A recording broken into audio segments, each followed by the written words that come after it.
Why? The whole question here seems to be whether or not there's theism and there's atheism, and is there a God and there isn't a God. Why doesn't he just let us know? What is his motive for keeping us all in big suspense about it and wondering if there is or if there isn't? Why doesn't he just, on a day-to-day basis, give us solid proof? What is his motive for keeping us in this paradox of wondering? Is he so cruel to make us wonder and have to go on a leap of faith all the time to wonder if he exists or doesn't? I don't understand why he doesn't just show us. Okay. 2,000 years ago, maybe now we have a million choices of what to believe. All of these religions with all the same amount of evidence, all of them have a book. Everyone's telling us something different. Why doesn't it, though, whatever it is, tell us it again? Is it a one-time thing? We missed it? Ma'am, anthropology shows us that every culture has some type of belief in God. Obviously, God has left more than enough evidence for any thinking Homo sapien to believe that God exists. Why is Jesus the one? Okay, why is Jesus?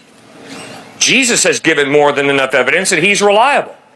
That evidence is a sinless life, incredible ethical teachings, loving his enemies who nailed him to a cross, but most importantly, a resurrection from the dead. None of us have gotten a chance to have the privilege to witness. None of us have gotten any sort of contact with that. None of us had that grace to put into our lives. We just have to go on what other people say, and it seems so unfair that everyone else got this privilege, and we have to just guess and just say, I guess that's right. Especially for people that weren't born into Christianity and have to say, no, what I was taught was wrong, this guy was right. Ma'am, historical knowledge is a legitimate form of knowledge. I never met George Washington, but eyewitness testimony is clear. George Washington lived, was inaugurated first president of the United States. You pay a fair amount of money to study history. It's not scientific knowledge, obviously. Scientific knowledge is based on the repeatability of an experiment.